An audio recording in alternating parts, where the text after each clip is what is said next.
I'm Maria Menounos, and you're tuned in to AfterBuzz TV, the ESPN of TV talk. Now, let the buzz begin.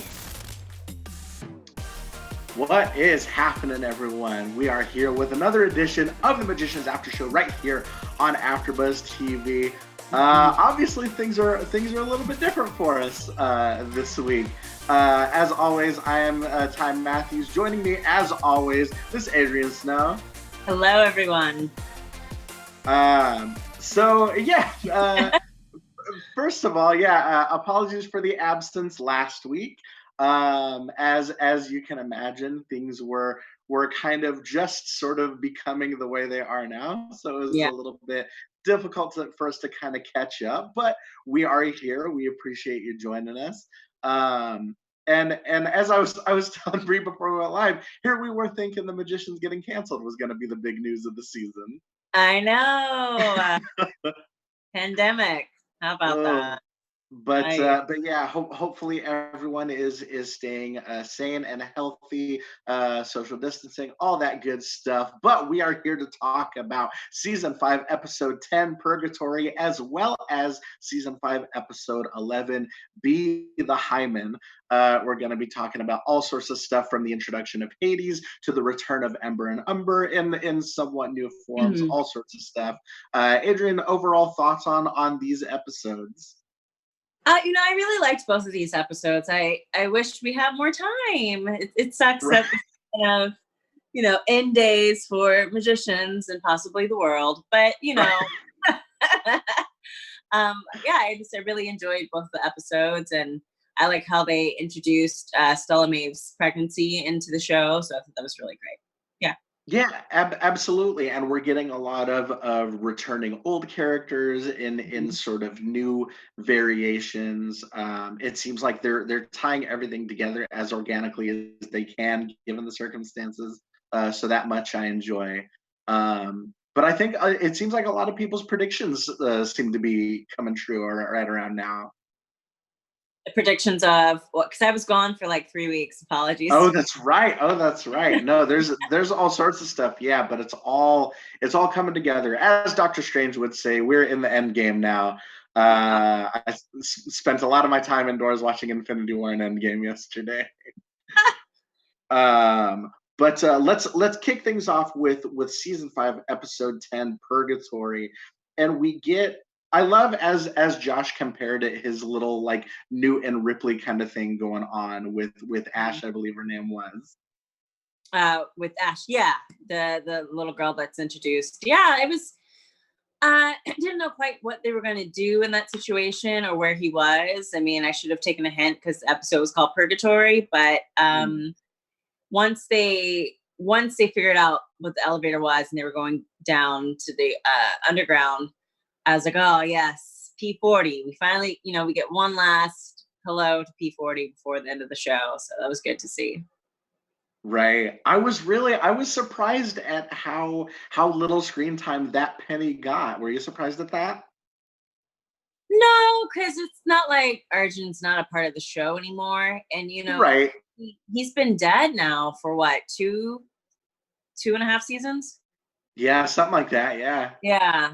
So if not longer, so I wasn't surprised. He's not really a part of the show anymore. He's not really part of their lives anymore. So the only thing I would like to see maybe is like him get a nice send off with maybe Katie if she ends up dying, or becoming a librarian. But outside of that, I wasn't surprised that they didn't give him a ton of screen time. It's just like a nice, check-in. Right. And I think, and I know we've talked about it before, but I think that's a testament to not only the writing of the show, but also to the performance of Arjun, that it feels so much like a completely separate character. Yeah. And it's like, and we're sitting here talking about how little screen time he got when the other Penny is in plenty of the episode. Yeah. I mean, it's not like he's not there, it's just it is a different Penny. Yeah, that's it. Right. And I was pleasantly surprised to see the return of Benedict as well, the map maker. Yes, Benedict Pickwick. It was nice to just, I wish that we could get all of them to come back, just every every character that's ever been on the show for just like a touch and a high and by, but it was really great to see him and for him to still be so longing for a friendship with Penny, and Penny to still, he's like gone through, he's grown up, he's matured, but he still just does not want to hang with Benedict.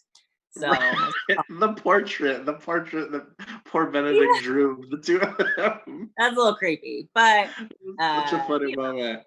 Yeah. But yeah, so we kind of leave off with, after Josh and Ash find out about Hades, who is kind of MIA, which we'll get to, they find just like scores of dead takers, which we know probably is not good. Yeah, I was a little confused. How did the takers end up dying? It's just because they all touched his necklace? Yeah, I'm not entirely sure. That part I was a little bit like jumping between realms kind of has me mixed up a little bit, so I wasn't entirely sure. But it's never a good sign in this show. No, I assumed it was because at first I was kind of confused as to how they all died, but I assumed it's because he gave them the necklace and they all kept attempting to pick up the necklace. Right. And that they all died. But it's funny because we did think the takers were like the bad guys. So at first it seemed like, oh great, they're all dead. But knowing what we know now from Hades and what the purpose that they serve, it's like, oh shit, all this for a dude. Okay. Right. Exactly. And I had some ideas when we were first introduced to the takers that there was sort of an I Am Legend thing happening, that maybe they were somehow related to the protagonists of the show. Yeah. Which in a way we will kind of, we see something kind of similar when we get to the prophecy and things like that. Yeah. Yeah. This is also the episode where we discovered that or am I confusing it? Because I had to watch them all kind of together. Is this the episode where we discover that Justin Chatwin is the Dark King, or was it the episode? Rupert Chatwin. Rupert Chatwin. I think that was 509, I believe. That was a previous episode. Never mind then. Yeah, but yeah. So we'll get to kind of we'll get to Hades. And that character as well. But speaking of new characters, we're also introduced to Eliphas, or Eli, yes, sort of protector of space time. What do you think about this whole scenario? Well, I knew he was a scammer. Right. I know that actor I've seen. He plays a scammer on Supergirl. He played like a weird scammerish intern on Grey's Anatomy. Whenever that actor appears, I'm like, he's scamming someone, clearly. So I wasn't surprised that he was like basically, reverse flashing or whatever flash it is that steals Force, doing that to Jane Chatwin, or Plum. Not Jane, Plum. God, so many names. Plum Chatwin. There's a middle name, I can't remember it. But I had a feeling that was the case, because why not teach someone how to control their time travel power instead of siphoning it off of them? Right. Yeah. Right. It seemed to me a little bit like Plum made the decision fairly quickly. Did you think so? Well, no, because they had all the marks on the wall, so I guess that's true. Yeah, it's like pocket. I guess I mean quickly in episode time, and not necessarily in their time, now that I think about it. Yeah. But there's so many other moving parts. They had to get out of there pretty quick to get to other stuff to deal with. Yeah, I mean, I feel like, we're all kind of experiencing that now, where if you're stuck in the same room for hours and days on end, there's a desire to, if you can, get out of that situation, figure out how to get out of that situation. And it seems like they had been there for what felt like for them months at this point. So, if not longer. Yeah. So I could see her desire, and also it was a power she just discovered, so I don't think it meant that much to her to lose it. I mean, I'm sure it did and it didn't, but it wasn't like she had it for years and now she now she had to give it up, you know? Sure. But yeah, so let's, we touched a little bit on Hades and kind of, him going MIA from the underworld. Let's talk a little bit about the actual character that we get to meet. Yeah. What did you think about this? It was nice to see him again. I know we were introduced to him when Penny first died, or when he first became a librarian or entered the underworld, and I know we were all kind of confused as to like, is that Hades? Because they didn't really name him, so it was nice to finally have him named. I see what you're saying. Yeah, because it was like when he went through the interview right before he took the cupcake. Sure. Like, back when we were young things, but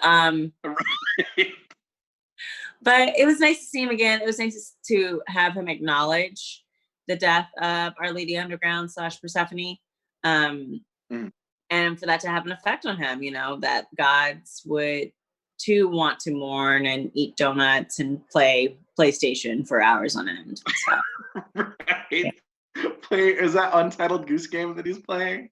It was Untitled Goose Game that he was playing. I was like, oh, I tried to play that. I got frustrated. But yeah, I love those times that we get to see gods, just kind of like, in those kind of relatable situations, mourning and kind of falling into depression like that. But of course he kind of and we get that sort of sequence where we realize just what's at stake with the takers, and if the Dark King succeeds, because I think before it might not have necessarily been clear, like, okay, what's the harm in the Dark King contacting this former lover of his? But now we see that is a huge catastrophe waiting to happen. Yeah, it was kind of, well, if he gets him back, I kind of felt like, are they going to use that as a way for them to be able to get Q back, which is a long shot at this point. I highly doubt, but who knows that Jason Ralph would be returning at this point. But then when they made it like, if somebody comes back from the dead, then they can all come back from the dead. I was like, oh, okay. They're letting us know that there is no rescuing anyone once they've died. Once they're dead, they're dead. They're a magical death. I don't know. It's all confusing. Like, right, exactly. How many people at this point that I made it back? Alice, right. But it was nice to give it higher stakes than that. Not only is Rupert somebody that you cannot kill, the Beast, at least the Beast, there's possibility of ending him. You can't kill Rupert without ending Fillory. And if Rupert gets what he wants, then he can essentially end Fillory and possibly Earth and the universe, So it was really nice for them to add that. Right, absolutely. Now we elsewhere in that episode, the last thing we get is Julia and Eliot kind of trying to brainstorm ways to get out of that cell, and that's when we realize that, like, oh, Julia's baby is kind of impressing its travelership on her. Yeah. That was a nice little way to get them out of that spot, and also just a nice way of confirming that it's definitely Penny. It's not some magical other creature, impregnated Julia immaculately. So having them do that, and also she finally got to hear Charlton, and Charlton, got to interact with somebody other than Eliot, which is nice for a moment, and that nice throwback.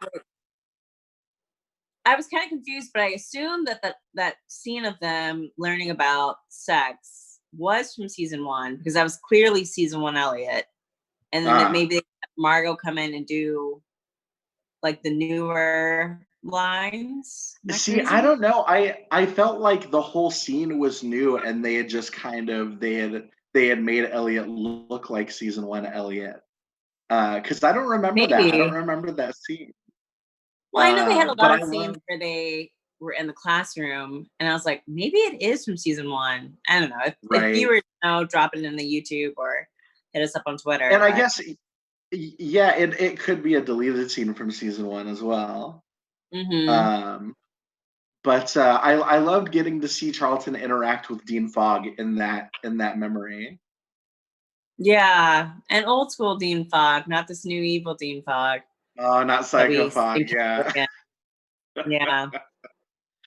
But yeah. So that's kind of where, you know, where the lay of the land is with episode 10. We're gonna move on to episode 11, but I just want to let everyone know once again that we so appreciate you hanging on and tuning into the show, given the circumstances. Like I said, I hope everyone is staying healthy and sane. Obviously, it's, you know, it's a huge passion for us to be able to talk about this, and we're glad we're still able to, even remotely. So yeah. Just like always, just like when we're in the studio, leave us a thumbs up, leave us a comment, all that good stuff.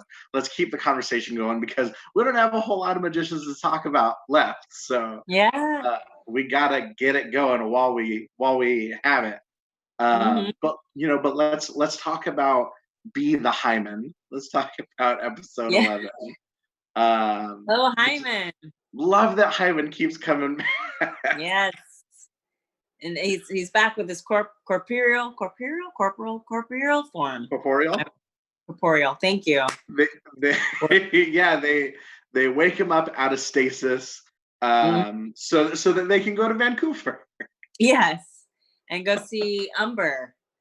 Right. It was nice also to have that the High Kings come back and have that Ember scene where they're basically told, you know, this is the apocalypse, and also just to bring them both back and have them slap each other for hours on end. Oh my God, that scene really got me. Like between the pickles and then the slap fight. Like, yes, all the people are pickles. Yeah, it was great. Yeah, a lot of like that's one of my favorite things about the show that they've been able to do is even when, you know, the stakes are literally apocalyptic, there's still things like this to provide some levity and kind of keep things light. Yeah. But yeah, we that's where we kind of get you know, what the end game is. They realize that they're going to have to load all of Fillory onto this arc, this pocket world that Umber did, and then destroy the existing Fillory. I wasn't expecting it to go quite in that direction. I kind of forgotten that Umber made pocket universes, but it makes sense that he would have that set up in place because he had such little confidence in Umber, and also I think really wanted to prove that he could make something just as wonderful as Fillory, if not better. Yeah, absolutely. So to tie that back in, yeah. Right. And then of course the return of Sir Effingham as well. Yes, we get Sir Effingham finally giving Julia the quest, only to discover that Julia is the very thing he's fighting against. Right.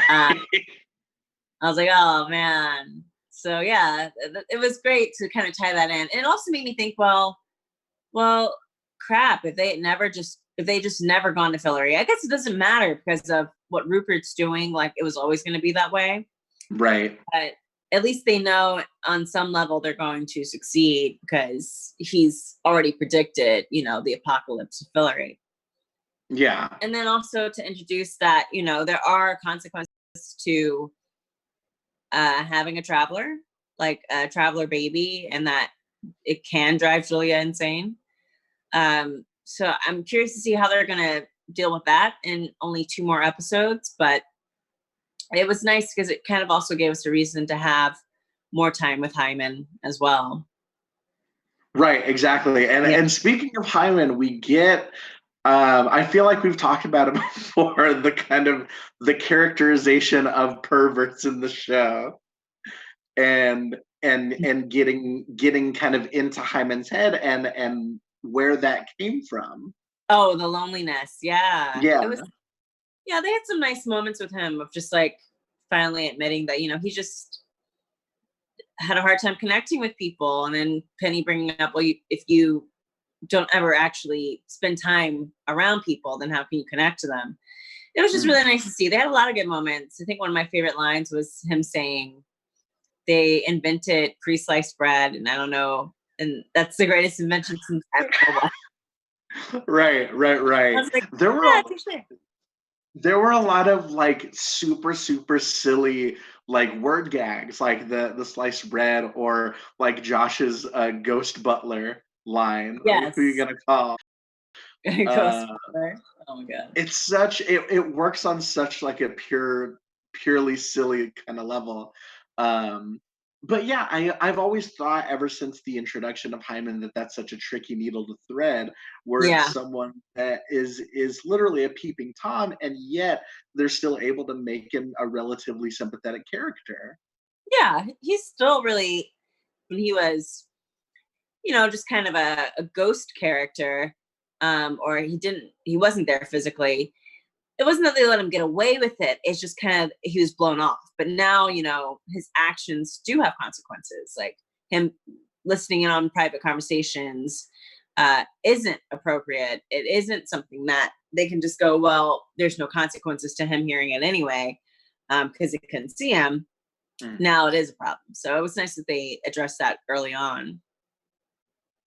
Yeah, definitely. And speaking of making bad characters sympathetic, let's talk about good Marina and kind of that whole corner of the episode. That's not something I ever thought bad Marina would choose to do. I guess like she got really overwhelmed with the guilt, because that's not something, that sounds like her. That she would like, get rid of all the bad parts of me. Right, exactly. But I think in a way, I think the part that did ring true to me was that it was a shortcut to being good. You know, it wasn't like, oh, I'm gonna change my ways. It's, I'm gonna force myself to be good because I can't live with the guilt. So it's still ultimately so self-serving. That's true. It is still very much on brand when you put it like that. Right. I was surprised to see that Gavin was working with her. I can't remember the last time we saw Gavin, actually. No, I feel like it's been a few seasons. Well, he was around last season, though, wasn't he? Was he? Yeah. Yeah. Yeah, I think you're right. Pretty sure he was around last season. But yeah, to see him like just break, he always seemed like he was going to break that anyway from the library. So to see him trying to pull off this heist, I'm curious to see what her reasoning is for having the world seed is. Right. And if we'll find that out. That's right. Yeah, because that was that heist. And so they, she manages to convince Anna once they're able to make her lie again. Yeah. Like, and I love that, that subplot also, that Anna just like, why would you trust Marina after what they had been through? Yeah. I love that there is almost no difference between good Marina and bad Marina. Like when she was lying, I was like, oh, that's kind of terrifying, and makes me think back to some relationships. But but yeah, it was really just kind of fascinating to see, because we've always heard of her in passing, but we haven't formally been introduced to Marina's girlfriend. So to finally see her was really cool, and that this is somebody that Marina cares about, and also that does not tolerate Marina's bullshit. Right. Yeah. And yeah, that's a great point, that they, I think that's another shortcut that they resisted, is that it could have been easy to just, once the spell was lifted, to make Marina like back into like a straight up villain. But the fact that there wasn't really a visible difference outside of that wink, I think was very, very telling. Yeah. Oh man, that's scary. That's scary. Just full on bad. So I have cats, and my cat might pop up Just Oh, so you know. oh, that'd She's be laying awesome. next to me right now. She popped up in Outlander after show, but yeah. In But any yeah, case, so finally we see the return of Psychophog, and but yes, kind of like by way of the couple. yeah. I don't know how he got out. I guess the couple went and got him because they knew that he could get access to the physical cottage, the physical Mm. kids cottage. But I was a little surprised by that choice, and I'm kind of ready to be introduced to the other part of the couple. Here she comes. Sorry, my cat. But I want to know who the other half of this couple is, and is it somebody that Right. we already know? And so that Yeah. I'm excited for that. Cause that's exactly right. We've only seen between this and then Jeffrey Aaron guest starring. I'm always curious to see what people's true forms are. Mm-hmm. But yeah, it's we don't have long to go, so Not it's these next couple episodes are going to be pretty explosive to say the least. yeah, from exploding snow. Why am I so snow globes? There we go. I'm like, Yeah, Adrian, what's wrong? My brain's just frazzled because I have no sense of time anymore. right, exactly. And yeah, I'm glad you say that because I want to talk a little bit about Fen kind of standing up for herself and standing up for Fillory in as much as she could. yeah. Yeah, it was nice to see that because it's been a long time coming, and that's her home, and they're pretty flippant about it and pretty flippant about her. But there's been so many times in the past where they really needed Fen and her skills, and they just kind of blew it off. So for her to finally be like, you know what, not this time, Mm. even if it was briefly, it was nice to see. And just like that whole moment between her and Eliot where they talk about sometimes just having faith in things and faith in people, or missing people even when they're gone. It was just Mm. nice to have that little vulnerable moment between the two of them, because they're not, I don't know when it happened, but Eliot definitely got meaner towards Fen as the time Yeah. went on, and it's nice to kind of have them back to being kind to each other for once. Right, exactly. Yeah. And yeah, I think that that conversation I feel like was so relatable because I feel like a lot of people encounter that, if you have like relatives or something, that first knew you as a kid, they're always going to see you as a kid. And I feel like that's kind of how Elliot and Margot see Fen. Like Yeah. they encountered her as this sort of naive, you know, uh, this kind of sidekick, and so that she's never transcended that in their eyes. I feel like, Yeah, no, um, that's true. but and then the way that Elliot put it, you can either save the rocks and the mountains and things like that, or the people and the traditions. Yeah. Uh, Yeah, uh, and I liked how you put that as well. But it's also, there are memories put into places as well. So it's not it's easier said than done. Like it's still her home, and she doesn't really have much family anymore when she went off and married Elliot. So it's not like there, there's so much built into just her memories, like with the castle and with them. And I understand her resistance. Yeah. And yeah, even I when think yeah. Hymen kind Uh, of brought up that it sounded like they might be the villains of the story if they do this, I was like, that's a good point. I'm curious to see if they're going to touch on that again. Right, exactly. And I think we've talked about that before, obviously all the greatest villains, in literature and stuff have thought they were the protagonists of their own story. And Yeah. that's kind of I guess spoiler alert if anyone hasn't seen I Am Legend, but that's kind of where I started thinking about the I Am Legend comparison. It's like are they the monsters? Yeah. Yeah. I mean, I don't remember I Am Legend that well, but I That is do know underrated. it did end up being like he was immune. I don't know. Ooh, but yes, I see Yeah. what you mean. Um, but yeah, so that's that's episodes 10 and 11. Yeah.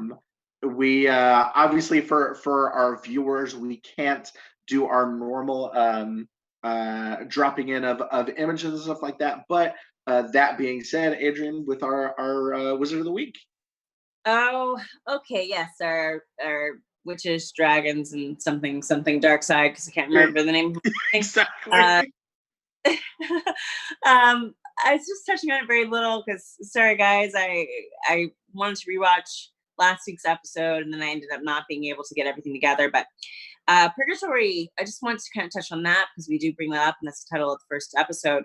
It's a mainly a Judeo-Christian creation, and it's basically a place you would go to for purification. So if you had not reached a certain point in your life to reach heaven or to be descended into hell, like you could go to purgatory and purify yourself so that you could basically ascend to heaven. Now there's also, it's not, even though I said it's Judeo-Christian creation, there's many different types of ideas of purgatory throughout other religions. If you believe in reincarnation, the whole idea is essentially coming back to life as a bug or as a human is its own type of purgatory until you are able to ascend to nirvana, which is one little tidbit I thought I'd add. But they're kind of merging the Judeo-Christian beliefs with Greek mythology, and that Hades didn't have a purgatory per se, as much as it was the river Styx, I believe, that you would have to cross to get into the land of the dead in Greek mythology. And then Ark is clearly a reference to Noah's Ark, where you take one of each animal, male and female, and put them on the ark. And if you watch Good Omens, and they have a great joke about losing oh crap, the flying horses. What are the names? Pegasus, like losing a Pegasus because one of them left the ark before they got on. Great joke. And then lastly, sliced bread was invented in 1928. 8 years after Hymen disappeared. So I'm so glad you looked that up. That's awesome. Why not? I've never known. Yeah, exactly. Yeah. My grandma was older than sliced bread. What was that? Yeah, and finally we are going to get into our predictions for these last few episodes. I think destroying Fillory is going to have serious consequences, like Professor Sir Effingham said, and I don't think they're going to quite be able to handle those consequences, because I think, like they said when Finn said that they wrote the seahorse to Fillory, I think that seahorse is just like a temporary space. They still have to find a world, and I think that's where they gotta go somewhere. Yeah, they have to go somewhere. I think that's where Katie and Alice will come into play with the couple of getting the world seed back in time for the people of Fillory or Fillorians to go to. Right. Man, it's always so hard to say the closer we get to the end of the season. I feel like I don't know if it's just wishful thinking. I would like to see that moment of closure with Katie and Penny 40, because we got that moment where she was so excited. She said, that's my Penny. Yeah. But it's always so heartbreaking seeing it kind of from afar. And so I'm hoping that they at least get some sort of moment of closure. Yeah, it'd be nice because they never got it. And just to give them that, just, before the show wraps up, it would be, I think, really beautiful for Katie, because Katie needs a win. Give the girl a win. Right, exactly. So that's it. That's our show for this week. Our first remote edition of the Musicians After Show on AfterBuzz TV. Thank everyone so much for watching. Adrian, where can they find you? You can follow me on Twitter and Instagram at Miss Adrian Snow. You can also catch me on Sunday nights for the Outlander after show. Also on the couch in my apartment. There you go. As always, you guys can find me on all forms of social media at Ty Matthews PMA. Might be a little more active on Twitter, given all of this newfound free time. But like I said, if you're tuning into this, thank you so much. It means a lot to us all the time, but it especially means a lot now. So yeah, we hope you're staying safe, staying healthy, all of that stuff. Find us on Twitter, find us on Instagram. If you're on YouTube, leave us a thumbs up, leave us a comment. iTunes, download, comment, review, subscribe, rate 5 stars if you're nasty. Let's keep this conversation going for just a few more episodes while we've still got the magicians. We'll be back here, same time, same channel, remotely next week, talking season 5, episode 12 of The Magicians. But until then, peace. Our founder, Keven Undergaro, and me, Maria Menounos, would like to thank you for tuning in to AfterBuzz TV. Remember, we're not just the first, we're the biggest in the world, and we're the only destination for all your favorite TV shows. Whatever you crave, we've got it. So go to AfterBuzzTV.com and check out our lineup. Buzz you later. The views expressed herein are those of the hosts only and do not necessarily reflect the views of AfterBuzz TV or its owners or principals.